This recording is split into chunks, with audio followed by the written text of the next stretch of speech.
ഈ ബഡ്ജറ്റ് പാവപ്പെട്ടവർക്ക് സാധാരണക്കാർക്ക് ഒരു പ്രയോജനമില്ലാത്ത ബഡ്ജറ്റാണ്. കാർഷിക മേഖലയ്ക്ക് പണം കൂടുതൽ കൊടുത്തിട്ടില്ല, ഭക്ഷ്യവകുപ്പിന് കൊടുത്തിട്ടില്ല. അപ്പോൾ അതിൻ്റെ അർത്ഥമെന്നാൽ ആളുകൾ സാമ്പത്തിക ദാരിദ്ര്യത്തിലേക്കും വിലക്കയറ്റത്തിൻ്റെ പിടിയിലേക്കും എത്തുമെന്നുള്ളതാണ് കാണാൻ കഴിയുന്നൊരു കാര്യം. ഇപ്പോൾ ഭക്ഷ്യവകുപ്പിൻ്റെ മന്ത്രി തന്നെ ധനകാര്യമന്ത്രിക്ക് കൈ കൊടുക്കാതെ പോയി, അദ്ദേഹം അമർഷം രേഖപ്പെടുത്തുന്നു. അപ്പോൾ അതിൻ്റെ അർത്ഥം എന്താണ്? വിലക്കയറ്റമായിരിക്കും ഈ ബഡ്ജറ്റിന് ശേഷം ഏറ്റവും രൂക്ഷമാകാൻ. കാർഷിക മേഖലയുടെ തകർച്ച, റവന്യൂ വകുപ്പിനൊന്നുമില്ലാത്ത, അപ്പോൾ CPIയെ പരിപൂർണമായി തഴഞ്ഞ ഒരു ബഡ്ജറ്റാണ്.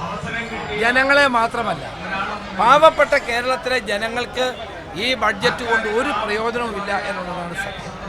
സാധാരണക്കാരന് പ്രയോജനമില്ല, പെൻഷൻകാർക്ക് പ്രയോജനമില്ല. സർക്കാർ ജീവന് 21% DA കൊടുക്കാനുള്ളപ്പോഴാണ് 1% കൊടുക്കും എന്ന് കൊടുക്കുമെന്ന് പറയില്ല. ഏതായാലും ഈ ബഡ്ജറ്റ് ജനങ്ങൾക്ക് ഒരു പ്രയോജനം കിട്ടാത്ത ഒരു ബഡ്ജറ്റാണ്. ഇതൊരു വെറും ജനങ്ങളെ കബളിപ്പിക്കുന്ന ബഡ്ജറ്റാണ്. ഇതുകൊണ്ട് പാവങ്ങൾക്ക് ഒരു പ്രയോജനം ഉണ്ടാകാൻ പോകുന്നില്ല. ഏറ്റവും പുതിയ വാർത്തകളും വിശേഷങ്ങളും വിരൽ തുമ്പിലറിയാൻ Zee മലയാളം ന്യൂസ് എല്ലാ ഡിജിറ്റൽ പ്ലാറ്റ്ഫോമുകളിലും ലഭ്യം.